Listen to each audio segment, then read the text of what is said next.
What's up, guys? This is Mike, and this is Personal Finance in Paradise. This is episode number 2, how to create a budget.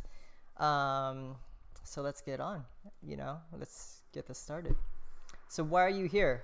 You're here because you want to know, 1, how to budget, 2, how to do better with your money, and kind of just get your finances and everything, just your financial life put into order. So, that's why I would want to be here. It's something I wish I learned in the beginning, how to budget, so I didn't have to spend actually a couple of months of my life just trying to figure out, where to start, how to put things together, just kind of have someone there to kind of just lead you along the way. And, this is my way of reaching out to you guys to give you an idea of where to start. It may not be the best advice for you right now. I'm not a financial advisor. I'm just on my way to get my information out there to you and to just help out others by learning from my mistakes. So where do you start?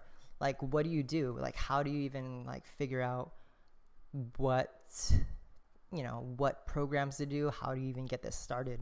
How does budgeting even start? There's a couple of different ways to do that. You can use Mint. Mint is a really good program. You can use Quicken. I used Quicken for a couple of years. I also use and track my expenses on Excel. And it kind of gives me an idea of, what I'm looking forward to in the future, how much money I have at the end of the month. Mint overall is kind of like a history type of program. It kind of gives you what happened or what you've already done.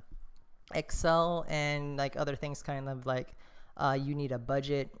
That's kind of a program that I kind of played with for a little while. I didn't really use it too much because it wasn't really my jam or whatever it is. I like using Excel because I get to play with the numbers, seeing how much money I can get or have at the end of the month. I used it a lot in school to figure out, how to figure out my grades or what I can get on tests. So that's why it was comfortable for me, just trying to figure out where and how I was doing during the month. So next up is, this is stuck. Why is this stuck? What the hell?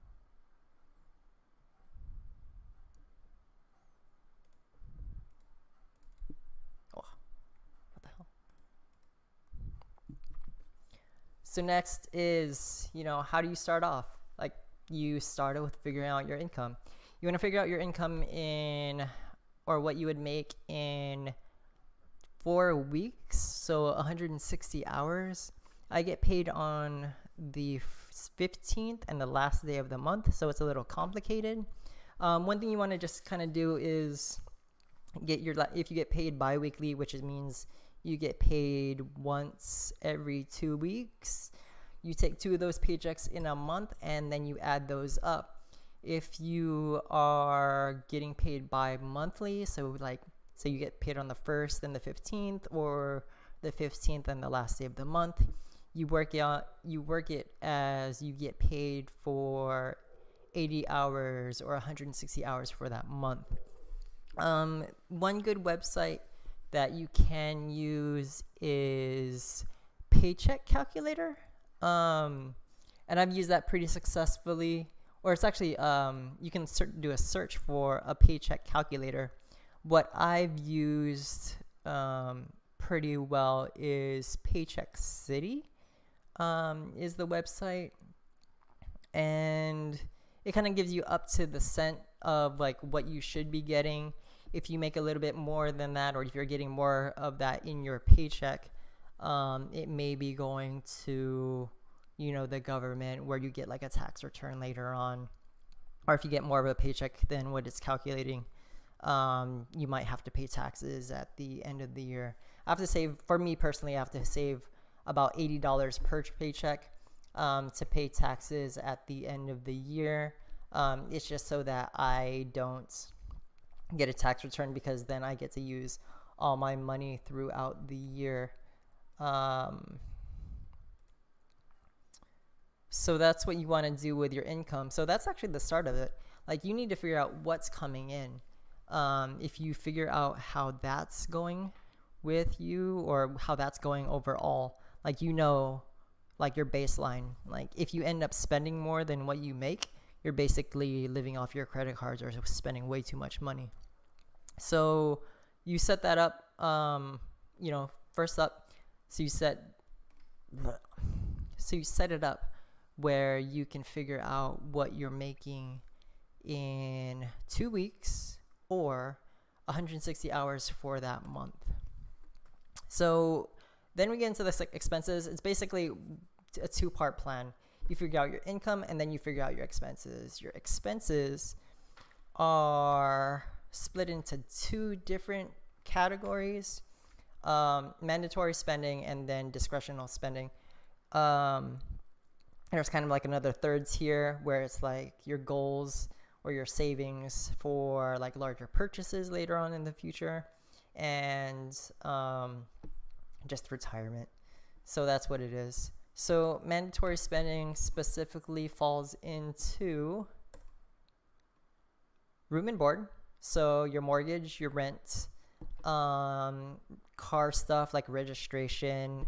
A lot of people the way I figure out registration is I just actually paid it today. Registration is your payment divided by 12. So you need to put that away per month. If you're going to pay for any other type of things for your car, like gasoline, actually not gasoline.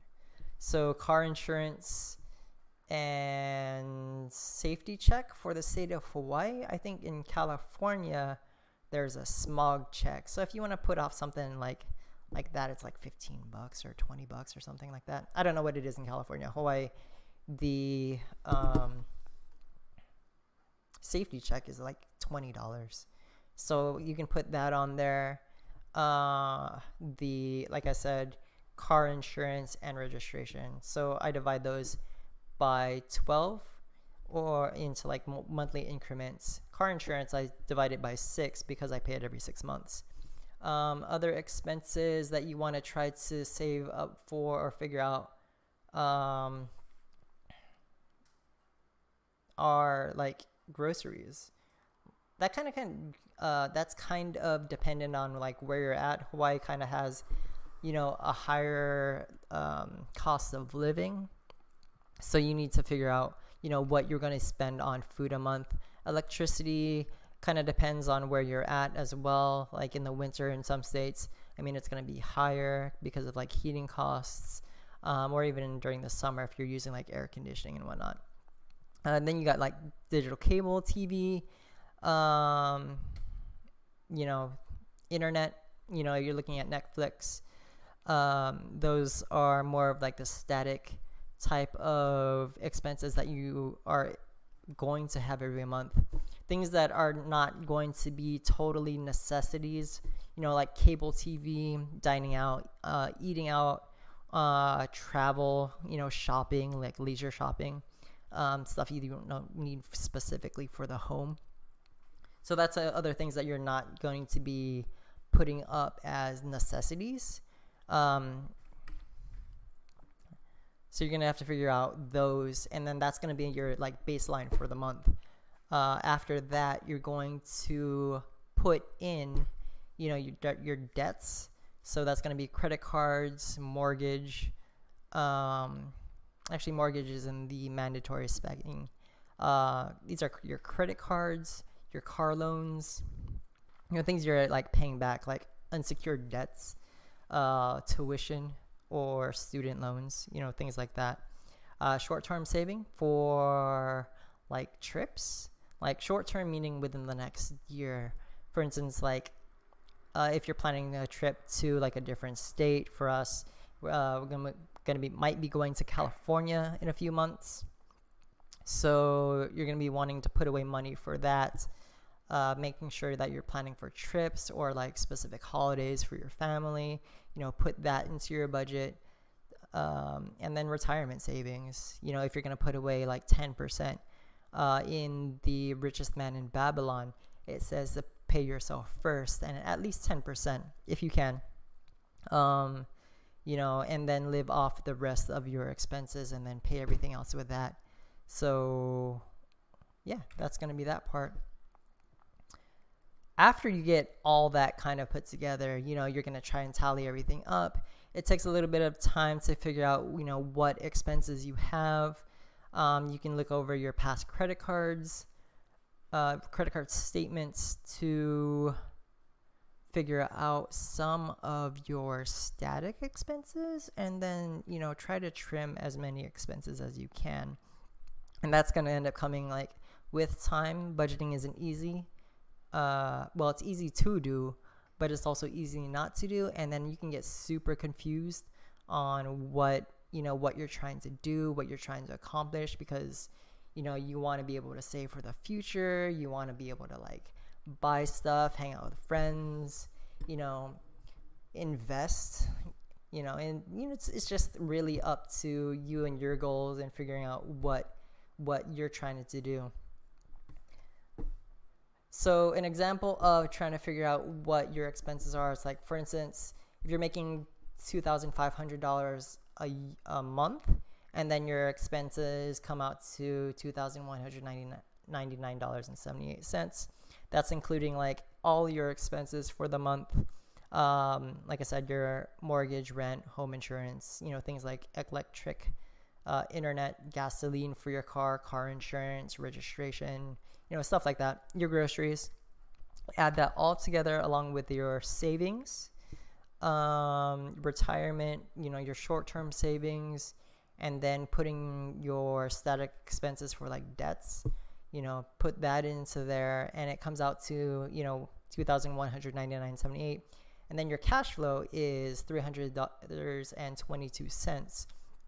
If you're on the positive side, that's at least a good thing. That means you're well ahead of a lot of people.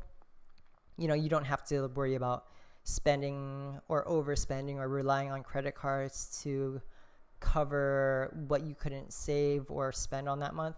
Because if you have a negative cash flow, you're setting yourself up for a world of hurt. And I've done that for a couple of months, a couple of years. And it didn't leave me in a really good place. So, you just want to be able to get the cash flow on the positive side. And, if you're making $1 million a year and you're not spending $1 million and $1,100,000, it doesn't matter how much money you're making. It depends on how much you're spending and how much you're being able to put away.